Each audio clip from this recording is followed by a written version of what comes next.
வணக்கங்க. இது நீங்கள் இப்போ பார்க்குறது வந்து நம்மளுடைய மாட்டு தொழுவம். இதில் இதில் இயற்கை விவசாயத்துக்கு ரொம்ப முக்கியம் வந்து பசுமாட்டு சாணமும் பசுமாட்டு கோமியமும். ஸோ இது இல்லாமல் இயற்கை விவசாயம்னே ஒன்றுமே சொல்கிறதுக்கே இல்லை.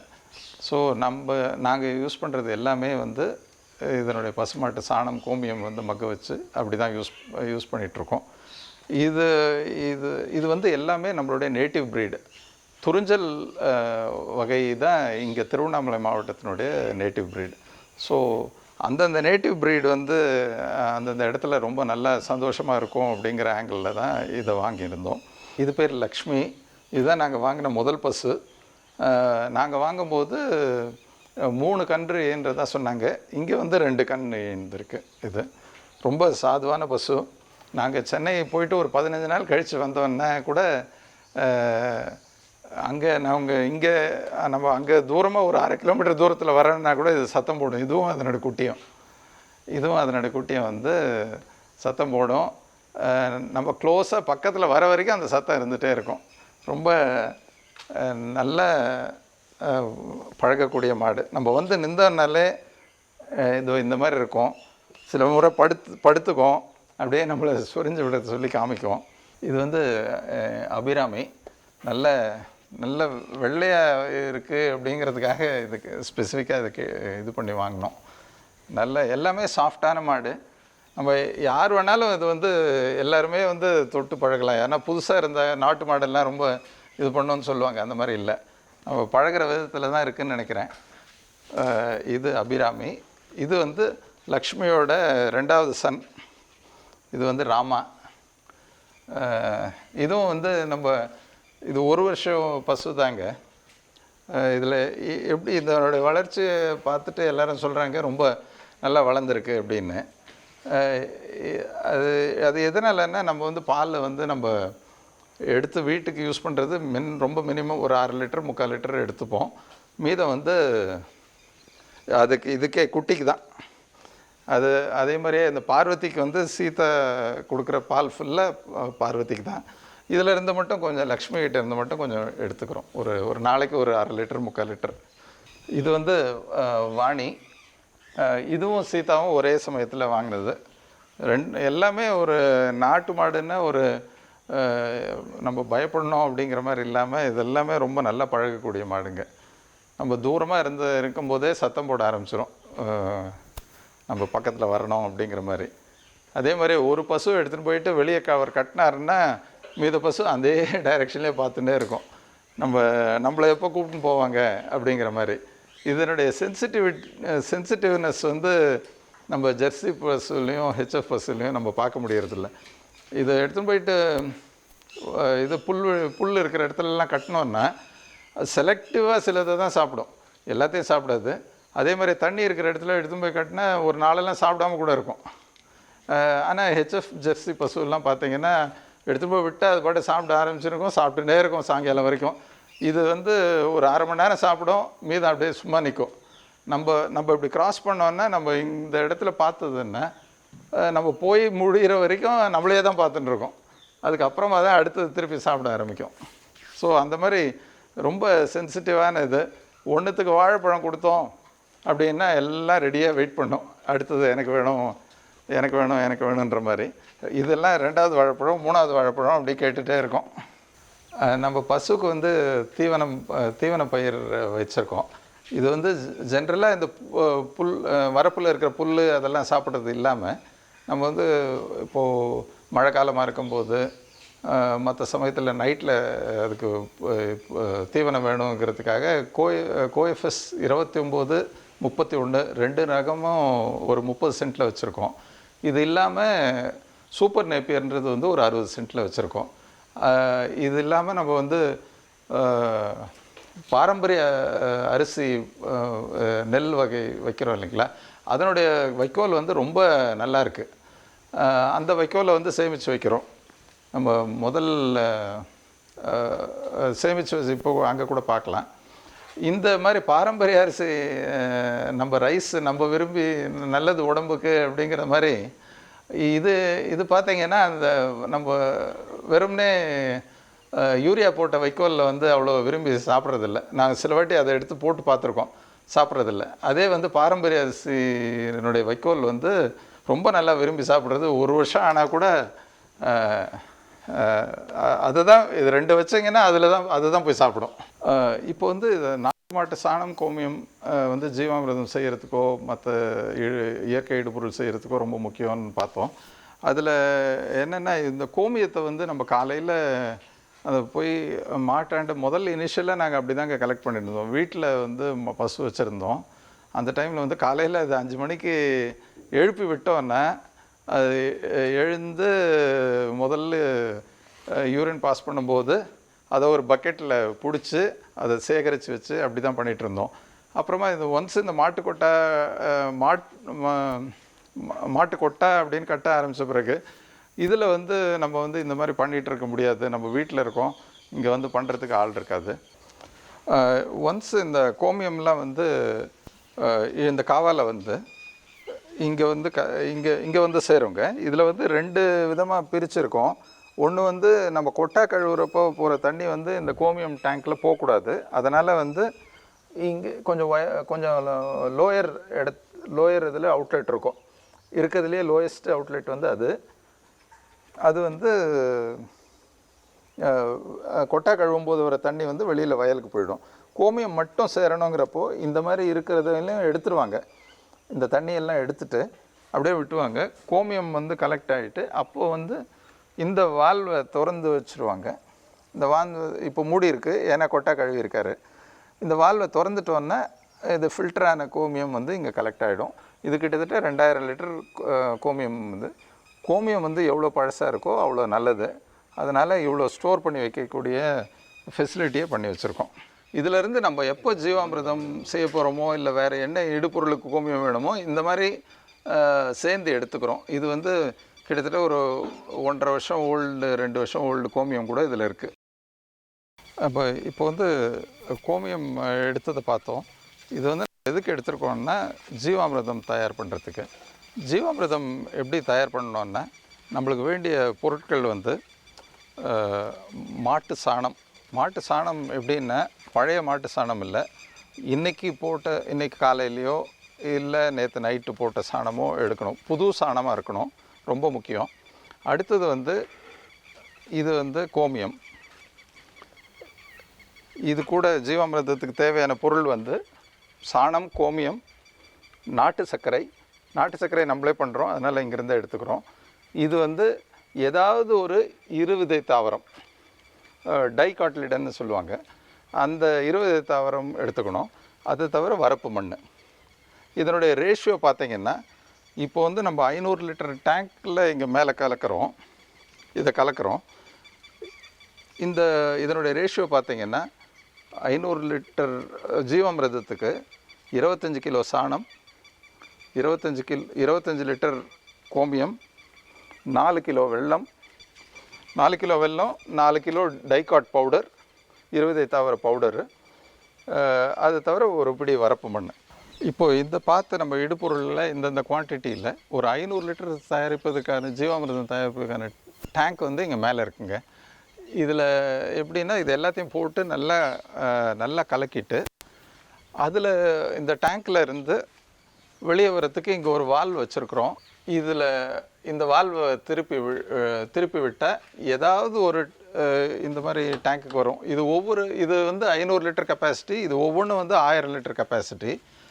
அப்போது 2 முறை ஒரு நாள் பண்ணோன்னா இந்த 1000 லிட்டர் டேங்க் வந்து ரெடி ஆகிடும். இப்போது இதை வந்து இதுக்குள்ளே ஒரு சின்ன எண்ட் கேப் மாதிரி வச்சுருக்கோம். இந்த சின்டெக்ஸ் டேங்க்கில் விழணுன்னா அந்த எண்ட் கேப் இதை திறந்து விட்டுருவோம், அது 2 மூடி இருக்கும். அந்த மாதிரி ஒவ்வொரு டேங்க்குக்காக நம்ம யூஸ் பண்ணுறோம். ஒன்ஸ் இந்த 2 முறை பண்ணிவிட்டு ஃபில் பண்ணிட்டோம் அப்படின்னா, இந்த 1000 லிட்டர் ஃபில் பண்ணிட்டோன்னா, இது வந்து நம்ம ஒரு இன்னைக்கு கலக்கி வைக்கிறோம் அப்படின்னா, அதை அடுத்த 2வது நாள், 3வது நாள், 4வது நாள் எல்லாம் ஃபுல்லாக டெய்லி 2 முறை நல்லா கலக்கணும். கிட்டத்தட்ட 1 நிமிஷம் ஆகும். ஒரு காலையில் 1 முறை, சாயங்காலம் 1 முறை 1 நிமிஷம். அது கிட்டத்தட்ட 50 சுற்று கலக்கி விட மாதிரி இருக்கும். இது எதுக்குன்னா, இந்த ஆக்சிஜன் வந்து இது பண்ணால் தான் இந்த மைக்ரோ ஆர்கானிசம்ஸ்லாம் நல்லா க்ரோ ஆகும். அதே சமயத்தில் இதில் பார்த்தீங்கன்னா இந்த மாதிரி ஒரு மூடி போட்டிருக்கோம். இதில் வந்து சணல் சாக்கு தான் வச்சுருப்போம். இது ஆக்சிஜன் எப்பயும் போயிட்டே இருக்கணும். அதே டைமில் வண்டு புழு வைக்காமல் இருக்கணும். ஈலாம் இல்லைன்னா உள்ளே போயிட்டு புழு வச்சிரும். இதில் எப்படி நம்ம மெயின்டைன் பண்ணுறோன்னா நம்மளுக்கு தெரியணும் இல்லைங்களா, என்னைக்கு பண்ணியிருக்கோம், எத்தனாவது நாள் வெளியில் போனோம், அதெல்லாம் தெரியறதுக்காக டேட் வைஸ். இப்போ ஃபார் எக்ஸாம்பிள் இது முதல் வந்து 1/10/2021 பண்ணியிருக்கோம். அது அடுத்தது வந்து 21/10/2021, அப்புறம் 1/12/2021. இதில் ஏன் இது வந்து ஆக்சுவலாக இன்னும் ஃப்ரீக்வன்சி ரொம்ப அதிகமாக இருக்குது. இது வந்து நம்ம முதல் முறை ப்ரிப்பேர் பண்ணுறது இந்த மாதிரி. இதே வந்து இந்த இடுபொருள் கொடுத்தோம் இல்லைங்களா, இதை வந்து 2வது முறை வெறும் தண்ணி விட்டாலே போகிறோம். இப்போது ஒரு டேட்டு போட்டிருக்கோன்னா 1/10/21/10ன்னா இதுக்கு நடுவில் வந்து ஒரு முறை வெறும் தண்ணி விட்டுருப்பாங்க அந்த கசடில். வெறும் தண்ணி விட்டாலும் அதுவும் வீரியமாக தான் இருக்குது. ஸோ 15 நாளைக்கு ஒரு முறை இது பண்ணுற மாதிரி கணக்கு வருது. இதே மாதிரியே இப்போ அடுத்தடுத்த டேங்க்கு. இப்போ இதிலேருந்து என்னென்னா எந்த டேங்க் வேணுமோ அதை ஃபில் பண்ணிப்போம். இந்த உள்ளே இருக்கிற டம்மியை எடுத்தோன்னா அந்த டேங்க் ஃபில் ஆகிடும். அதுக்கு அடுத்தது வந்து எங்கே இது அப்புறமா இது ஒரு 5வது நாள் எடுத்து யூஸ் பண்ணும்போது இந்த வால்வை திறந்தோன்னா இதிலேருந்து அப்படியே போயிட்டு அந்த தொட்டிக்கு போயிடும். அந்த தொட்டியிலேருந்து வெஞ்சரி வழியாக நிலத்துக்கு போயிடும். இதில் என்னென்ன இந்த டேங்க்கில் பார்த்தீங்கன்னா கீழே இருந்து ஒரு 200 லிட்டருக்கு மேலே கொள்ளளவு கீழே கசடு அப்படியே இருக்கும். அது மேலே இருக்கிற நல்ல தண்ணி தான் இதுவாக கசடெல்லாம் இல்லாத தண்ணி தான் வந்து அந்த வெஞ்சரி மூலமாக போகணும். ஏன்னா ட்ரிப்பிலெல்லாம் போகும்போது இது அடைச்சிக்கூடாதுன்றதுக்காக இந்த மாதிரி ஒரு ஃபெசிலிட்டி பண்ணியிருக்கு. அதுக்கப்புறமா எவ்ரி 15 டேஸ் பண்ணும்போது 2 முறை ஜீவாமிர்தம் ப்ரிப்பேர் பண்ணி அதுக்கப்புறமா என்ன பண்ணுவோம், இந்த அவுட்லெட் இருக்கு இல்லைங்களா, இது வந்து கசடெல்லாம் வெளியே வரத்துக்காக இது மூலமாகவே இந்த இடத்துல ஒரு எல்போ மாட்டி வாழை மரத்துக்கு அந்த கசடெல்லாம் அனுப்பிச்சி விட்ருவோம். இப்போ நம்ம ஜீவாமிர்தம் அங்கேருந்து பைப் வழியாக வரது பார்த்தோம். அது வந்து இந்த தொட்டிக்கு வந்து சேருங்க. இது ஒரு 2500 லிட்டர் பிடிக்கக்கூடிய தொட்டி. இதில் இருந்து நம்ம ஒவ்வொரு முறையும் நீர் பாய்ச்சும் போது இந்த வெஞ்சரி மூலமாக அந்த ஜீவாமிர்தத்தை எடுத்துக்கோங்க. இதில் நம்ம வெஞ்சரி வந்து 2 இது வச்சுருக்கோம். ஒன்று வந்து கரும்புக்கு போகிற ட்ரிப்பு போட்டிருக்கோம். இதுக்கு ஒரு வெஞ்சரி இருக்குது. அதே மாதிரி இங்கே மேல் வயல்லாம் வேண்டிய மஞ்சளுக்கு, கரும்புக்கு, நெல்லுக்கு வேண்டிய வயலுக்கு வேண்டியதெல்லாம் வந்து இது ஒரு வெஞ்சரி இருக்குது. ஸோ இது ரெண்டும் நம்மளுக்கு எந்த மாதிரி தேவையோ அந்த மாதிரி யூஸ் பண்ணிகிட்ருக்கோம். இது வெஞ்சரி மூலமாக போகிறதுல நம்மளுக்கு என்ன அட்வான்டேஜ்னால், நம்ம போயிட்டு நார்மலாக ஒரு சின்ன லெவலில் பண்ணும்போது நம்ம அந்த இடத்துல வயலில் எடுத்துகிட்டு போயிட்டு ஒரு பேரலில் வச்சு அதில் ஜீவாமிர்தத்தை ஊற்றி பண்ணலாம். பட் நம்ம இவ்வளோ பெரிய இடம் பண்ணும்போது இதெல்லாம் ஒவ்வொன்றும் பண்ணுறதுக்கு நிறைய ஆட்கள்ஸ் எல்லாம் தேவைப்படும். அது பண்ணக்கூடாதுன்றதுக்காக இந்த மாதிரி ஒரு அரேஞ்ச்மெண்ட் பண்ணி வச்சுருக்கோம். இது ஜீவாமிர்தம் இல்லாமல் நம்ம மற்ற இடுபொருள் இல்லாமல் கொடுக்குறோம். இன்னொன்று வந்து பஞ்சகவ்யம். இந்த பஞ்சகவ்யம்ன்றது வந்து மாட்டிலேருந்து கிடைக்கக்கூடிய 5 பொருளை வச்சு பண்ணுறது. அது கூட வந்து வாழைப்பழம், இளநீர் இதெல்லாமும் சேர்த்து பண்ணுறோம். இப்போது இது வந்து நார்மலாக செய்த ஒரு 30வது நாள்லேருந்து எடுத்து யூஸ் பண்ண ஆரம்பிக்கலாம். நார்மலாக நாங்கள் யூஸ் பண்ணுறது வந்து ஸ்ப்ரேயிங்காக மண் வழியாகவும் கொடுக்கலான்னு சொல்கிறாங்க. நான் இது வரைக்கும் கொடுத்ததில்லை. இதே மாதிரியே மற்றொரு இடுபொருள் வந்து பழைய ஈயம் கரைசல்.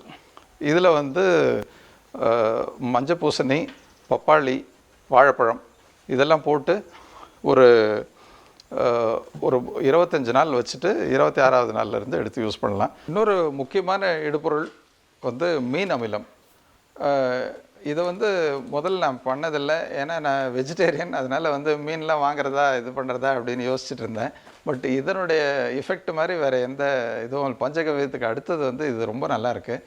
ஃபார் எக்ஸாம்பிள் யூரியா போட்ட ஒரு இது பார்த்திங்கன்னா நல்ல பச்சை பசேல் ரொம்ப க்ரீனிஷாக ஆகிடும். அந்த மாதிரி இது மீன் அமிலம் அடித்து அடுத்த ஒரு 2வது நாள் பார்த்திங்கன்னாவே அவ்வளோ நல்ல பயிரெலாம் அவ்வளோ நல்ல செழிப்பாக வரதை நம்ம கவனிக்க முடியுது. இது எல்லா விதமான பயிருக்கும் நம்ம கொடுக்கலாம் மீன் அமிலம். மீன் அமிலம் எப்படி பண்ணுறோன்னா, ஒரு மடங்கு மீன் கழிவு, அப்புறமா 1 மடங்கு வந்து நாட்டு சர்க்கரை, இது 2, இது கூட பேரிச்சம்பழம் கொஞ்சம், வாழைப்பழம் கொஞ்சம் போட்டு இதை ரெடி பண்ணுறோம். ஒன்ஸ் இதை வந்து கலந்து வச்சோன்னா ஒரு 30வது நாள்லேருந்து யூஸ் பண்ணலாங்க. இதில் ரொம்ப முக்கியமான விஷயம் என்னென்னா, இது ஏர் டைட்டாக வைக்கணும். நம்ம அதை நொதிச்சு ஒரு பஞ்சாமிர்தம் மாதிரி ஒரு லிக்விட் மாதிரி வரும். முதல்ல எவ்வளோ இதுவாக துர்நாற்றமாக இருக்க மாதிரி இருக்கோ, ஆனால் வந்து கடைசியாக பார்த்தீங்கன்னா அது பஞ்சாமிர்த வாசனை இருக்கும். அந்த இது பதம் வறந்த பிறகு 28 நாள்லேருந்து 35 நாளுக்குள்ளே எடுத்து யூஸ் பண்ண ஆரம்பிக்கலாம். இதெல்லாம் கிட்டத்தட்ட 1 வருஷம் கெடாமல் இருக்குது. இந்த இடுபொருட்கள் இல்லாமல் தேமோர் கரைசல்னு ஒன்று செய்கிறோம். அது என்னென்னா, மோர் ஒரு 4 நாள் நல்லா புளிக்க வச்ச மோர், அதுக்கப்புறமா வெண்ணெய் எடுத்த மோர், அதுக்கப்புறம் ஒரு 4 நாள் கழித்து இளநீர், இது ரெண்டும் சேர்த்து பண்ணுறது தேமோர் கரைசல். இது வந்து நார்மலாக பயிர் பூ பூக்கிற சமயத்துக்கு முன்னாடி ஒரு முறை 2 முறை அடித்தோன்னா ரொம்ப தொண்டை உருட்டுறதுன்னு சொல்லுவாங்க இல்லையா, அந்த சமயத்தில் அடித்தோன்னா ரொம்ப நல்ல மகசூல் இருக்குது. அதனுடைய டேஸ்ட்டே நல்ல டிஃப்ரெண்ட்டாக இருக்குது. நல்ல என்ன பூ பூக்கிறதோ அதெல்லாம் வந்து கிரெயின்ஸாக மாறுறதுக்கு அது ரொம்ப உதவுது. இந்த இந்த இடுபொருள்கள் பொறுத்தவரைக்கும் இதுதான் நம்ம யூஸ் பண்ணுறது. இது இல்லாமல் பூச்சி விரட்டி, நம்ம வந்து களைக்கொல்லி பெஸ்டிசைடு எதுவுமே யூஸ் பண்ணுறதில்ல. பூச்சி விரட்டி தான் யூஸ் பண்ணுறோம்.